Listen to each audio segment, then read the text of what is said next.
एक सेठ जी ने बहुत सारे मंदिर बनवाए लेकिन कभी खुद गए नहीं। बहुत सारे पुजारी मंदिरों में रख दिए लेकिन कभी खुद ने जाकर के पूजा की नहीं। एक दिन उन्हें पैसों का संकट आन पड़ा। उनको 100 करोड़ रुपयों की आवश्यकता थी। बिना देरी के मंदिर के लिए भागे और सुबह सुबह उनको बोहनी की आदत थी। उन्हें लगा कि कोई और आकर के प्रभु का मन खराब ना कर दे, तो जाकर के मंदिर के वहां खड़े हो गए। लेकिन जाकर देखते हैं कि एक भिखारी उनसे पहले आकर के खड़ा हुआ है और भिखारी आकर के कह रहा है कि प्रभु 100 रुपयों का इंतजाम करवा देना, मेरी पत्नी बीमार है, कुछ दवा का प्रबंध हो जाता तो पत्नी ठीक हो जाती। सेठ जी का दिमाग खराब हो गया कि आकर के ईश्वर का मन खराब कर रहा है सुबह सुबह 100 रुपयों के लिए। बिना देरी की जेब से निकाल करके 100 रुपए भिखारी को दिए और कहा चलो निकलो। भिखारी ने भगवान को प्रणाम करके कहा क्या बात है, आपने तो पहली बार में ही प्रार्थना स्वीकार ली। और अब सेठ जी का नंबर आया। सेठ जी कहने लगे भगवान 100 करोड़ रुपए का इंतजाम करवा दो, 100 करोड़ रुपए का इंतजाम करवा दो।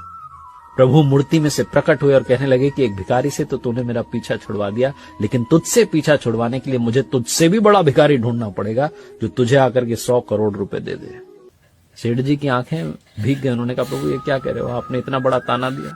भगवान ने कहा और क्या, तू हमेशा मांगने ही तो आता है, कभी मिलने नहीं आया। अगर मिलने आया होता तो संकट तुझ पर कभी आया ही ना होता। कहानी का सार बस ये कहता है कि मांगना बंद कीजिए, अपने आप को समर्पित कीजिए और कहिए प्रभु आप कृपा बरसाइए, सब आपकी।